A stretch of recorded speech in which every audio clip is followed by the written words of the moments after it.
A poor street boy with a broken radio becomes the unlikely hero of Burkina Faso when he uncovers a secret plot to assassinate President Ibrahim Traoré. What starts as a normal day turns into a race against time, betrayal inside the palace, and a shocking twist no one saw coming. This jaw-dropping true-style story is packed with suspense, emotion, and inspiration. In a remarkable tale of courage, chance, and the power of ordinary citizens, a young street boy in Burkina Faso recently played a pivotal role in thwarting a coup attempt against President Ibrahim Traoré. What began as a routine walk through the bustling city market turned into a night of high drama, betrayal, and ultimately hope for the West African nation, the president in disguise. President Ibrahim Traoré, known for his populist style and anti-corruption crusade, had been feeling increasingly disconnected from his people. His advisors reassured him that all was well, but the president's instincts told him otherwise. Early one morning, he confided in his wife, "I want to see with my own eyes. I want to feel what the poor feel, hear what they say when they don't know I'm listening." Despite her worries, Traoré left the presidential palace dressed simply. A white shirt, brown trousers, and a cap pulled low over his eyes. 2 trusted guards, also in plain clothes, accompanied him. As he walked through the market, no one recognized him. He passed by meat sellers, fruit vendors, and young men pushing wheelbarrows. But then, a scratchy radio broadcast caught his attention. A boy, no older than 12, was standing on a metal box shouting the news into the street. "Breaking news! Danger in the palace! Traitors are planning to kill President Traoré tonight." Most of the crowd dismissed the boy as just another street performer. But for President Traoré, the words were chilling. Intrigued and alarmed, Traoré approached the boy, introducing himself as a curious bystander. The boy, Ismael, explained that he had overheard men talking in code over shortwave radio the night before. He even had a recording. When Traoré listened, his blood ran cold. The voices were real, and one belonged to a senior member of his own cabinet. Ismael, a street kid whose father had died as a soldier, had traced the frequency and recorded the plot.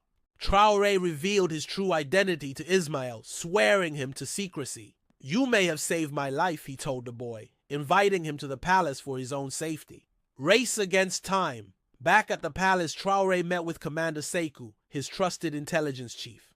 The recording was analyzed and confirmed. The Minister of Defense and possibly the Chief of Internal Security were plotting to assassinate the president during a secret council meeting that very night.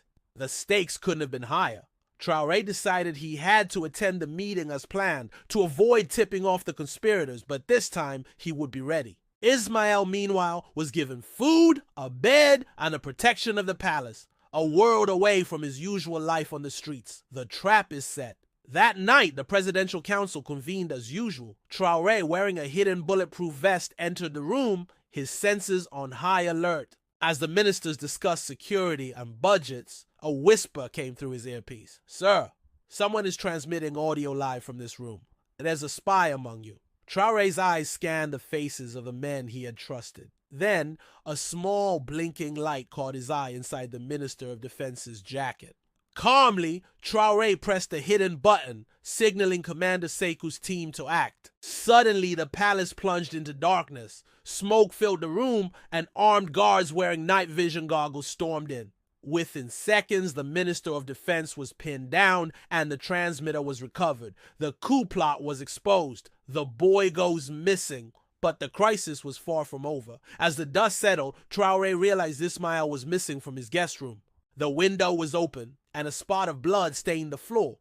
A palace guard reported seeing a suspicious man, later identified as a disgraced former soldier, Captain Caleb, entering the guest wing. Ismael had been kidnapped, likely to silence him and retrieve the crucial recording. Traoré ordered a full lockdown of the palace and double security around his family. Meanwhile, Ismael was being held in an abandoned warehouse on the city's outskirts, beaten and interrogated for the location of the recording. But the boy, resourceful as ever, had hidden the memory card not on himself, but inside the broken speaker he used to broadcast news in the market. The final showdown. Back at the palace, a young janitor discovered the hidden memory card and handed it to Commander Sekou. The evidence was clear and damning.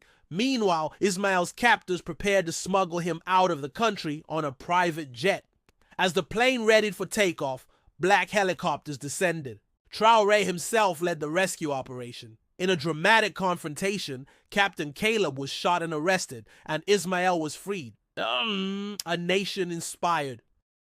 That night, President Traoré addressed the nation on live television, with Ismael at his side. "Tonight we were nearly destroyed from within," he declared. "But one voice saved this country, a boy from the streets. From now on, he's part of my family." He is proof that the voice of the people matters, no matter how poor or how young.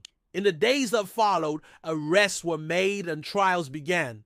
More importantly, Traoré established the People's Guard, an intelligence unit made up of ordinary citizens, students, and volunteers dedicated to rooting out corruption and protecting the nation. Ismael, once a homeless boy, was given a home, an education, and a future. He became a symbol of courage and the power of one voice. Every Sunday, President Traoré and Ismael could be seen together on the same street corner, listening to the radio. Because of one brave street boy, Burkina Faso stood a little taller, its people reminded that heroes can come from the most unexpected places.